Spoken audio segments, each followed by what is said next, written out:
Hi friends, गिबियावनो आंनि प्रिटुल GYY YouTube चेनेलाव नोंथांमोनखौ बरायनाय जाबाय। आं दिनै नोंसोरनो खाम सेरजा दामनाय भिडिअ लाबोनो नागिरदों। जास्ट ओरैनो खेबनायल' आरो माने खुनु स्टाइलखौ खिथानाय गैया, माने जास्ट खेबनायल' आरो। नोंथांमोना भिडिअखौ नायलांदो, आं देखायलांनोसै भिडिअखौ। माने दा बिथांमोनहा खाम सेरजा दाननायाव मुखुब, माबोरै बोरै दाननांगौ बेखौ बानायबाय दङ।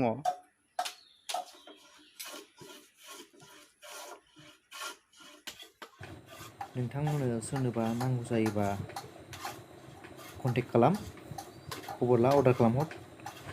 मानो होनबा नोंसोर अर्डार खालामनायनि उनावसो जों बानायगोन नालाय बुस्थुखौ, बेनि थाखाय।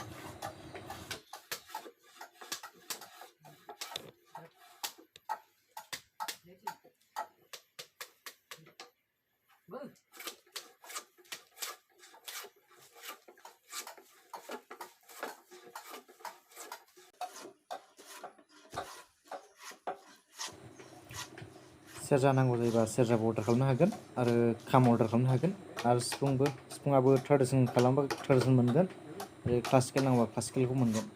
जिखि नांगौ मोनगोन आरो नोंसोर कन्टेक्टल' खालाम।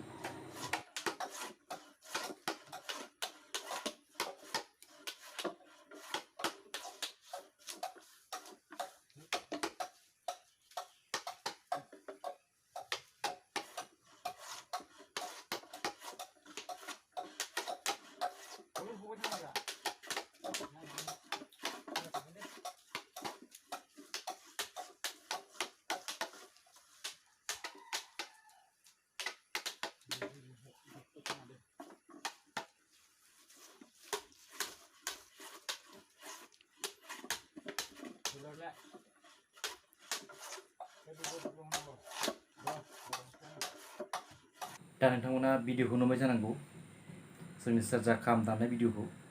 जोंनि सेरजाया बिदि जागोन, नाय सेम बिदि जागोन आरो क्लासिकेल सिफुं। आं ट्रेडिसनेल सिफुंखौ लाखियासै, उनाव देखायसिगोन। जास्ट बेखिनियानो आरो दिनैनि भिडिअआ।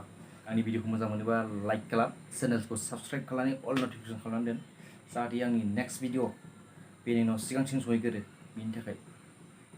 Thank you, bye.